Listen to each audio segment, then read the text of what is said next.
Hi guys, Gina Chumesi here, Psychic PRN. As I was working out on my Peloton bike, an idea just dropped in my head and I said, let me just do a quick recording. I said, why not? The title that came to my head was The Art of Not Giving Up or The Art of Not Caring. So over the years, I've realized that I tend to care too much about what people think. But now in the past few years, doing research and working on myself, I realize a lot of people are truly stuck in their own heads. And why do I keep having to worry myself about what they think? Whether you do something or not do something, people are still gonna say something, right? So I'm showing up today on this video as I am, trying to not care about the judgment that might be put out there. Why she look like that? Why does she have these edges? Why should she not free? Why is she look like? Why is she all sweaty? Why is she no? But yeah, that's the point of this video. So, quick story though, before I share 4 points. 4 points came to my head. Why you have to stop not caring. I see a lot of patients, clients, students, when I coach them, all they worry about a lot of times, they come to say, hey, but how bad? What will my professor think? What will my family member think? What will my partner think? What will my kids think? What will my boss think? What would I think about myself? Who cares? So first reason, before I even drop the third, is you're gonna be stuck if you're always feeling afraid of what people might think if you put something out there. If you take a decision, if you decide to go into your own business, if you decide to go back to school, if you decide to do X, Y, and Z. Whether you do or not do, and you're constantly trying to seek approval from other people before you make the move, you're gonna spend years feeling stuck. So 2 stories, quick stories before I jump onto 3 other reasons why you should stop caring about what people think and make the decision. Sometimes you gotta make it afraid. One is, I remember when I was hired as a CNA, long journey. Before I became a nurse practitioner, I was a CNA for a long time. I was hired in a hospital, first hospital job. I was so excited. I'm gonna keep paddling my bike as I talk. Excuse me if I'm a little out of breath, but this is my exercise time, but I gotta get this video out of the way. But anyway, I got to the gate. I was so excited, ready to work. I'm like, wow, this is an opportunity, open door to get in as a CNA, work in the ICU, work in the ER and the ED. I was pumped. The gate was not opening. Gina was like, why are people just getting in there? I didn't realize you need to have a badge and I have to go park outside. And once I get my badge, then I can go in the garage. I was like, the gate is not opening. My time is going. I gotta start work at 7. I gotta go. It was a wooden thing. Thank God it was it. I just plowed my way. Not a good decision though. Don't do that. But that's what I did because I'm so driven crazy, Gina.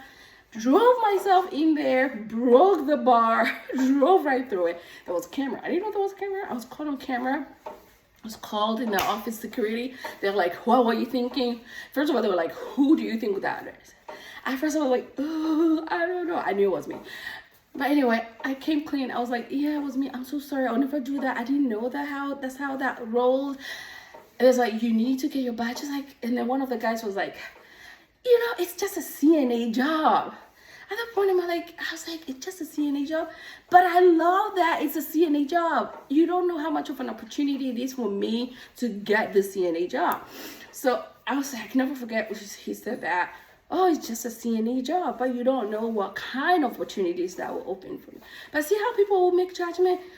I love that office feeling like, oh my God, he said it's just, the word just kind of like, boo, I had to pull myself back up.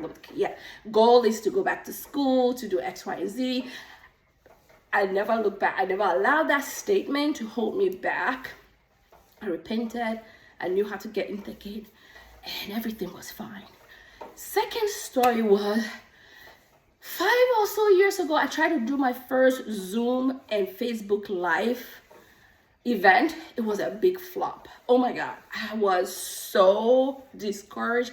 First of all, I was so nervous to do a Facebook Live because I've never done it before. I didn't know how it works. I was not comfortable with Zoom to begin with.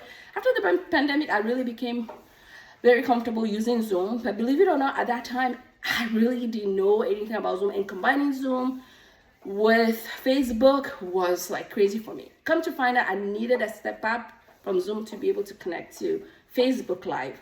I didn't know that. I had to upgrade eventually. But when I had that program, I had advertised it. Everybody was waiting to tune in. It didn't work. Nobody tuned in. I was so discouraged because I was so nervous, and I was just pumped up about what people will say, what people will think, who do I think I am, what do I even have to say or offer, and then the whole thing flopped, and I'm like, I'll never do a Facebook Live ever again. Guys, it took me 5 years. So I've done my first 2 or 3 Facebook Lives, I think 3 so far. And the first time trying to do it again, I was a little nervous because I remember how that happened. And I was like, oh my God, I hope it's not flop, because I told people are going to tune in, blah, blah, blah. But it worked out. It was smooth as anything. But anyway, don't let it be 5 years before you try out of fear. Because it took me 5 years, because I was like, I would never put myself out there like that. I would just record it and put it there. But what I realized is doing it together as a live, some people turn, they like tuning in right while you're talking so they can put their comments. So that's a really great way to also engage. But that was my fear, right? So my third point is you feel stuck. You are always in rumination mode. You're thinking and overthinking. And sometimes it delays your ability to make the decision already because you're afraid to fail. Fail already. You learn from it. I failed, painfully failed, but I learned from it. Well, like I said, don't let it be 5 years before you try again.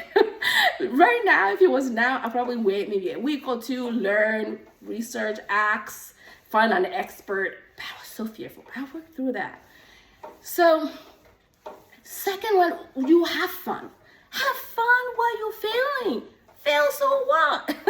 People say you fail. Oprah Winfrey fell in front of the whole world. She's still Oprah. She still got it. I am not Oprah by any means, but I'm just saying. Failing is the only way to learn. You have fun. And fourth, the last one is you will make money. I made money as a CNA. I was single by that time. I didn't have kids. I was married. As a CNA, I was working doubles, 12 hours. I love being a CNA. I love interacting with my patients at a very hands-on approach. And I made good money. And I worked on it and still making and establishing. Even if I'm not making, worlds and words of money, I am still touching lives and I'm doing something worthwhile. But it started from being that CNA. I'm just using that particular thing as an example because of what that security guy has done. I bet you he's still a security guy by now. Oh, he's like somewhere. Those days. But anyway, those are my 4 points that I just want to quickly just share. That you need to start not caring too much or not giving too much about what people think, because that's going to make you feel stuck. That's going to make you feel choked. You're not going to have fun, and you're not going to make money, and you're going to be like ruminating and thinking and worrying and delay you going forward. Thank you so much. I'll catch you at the next video.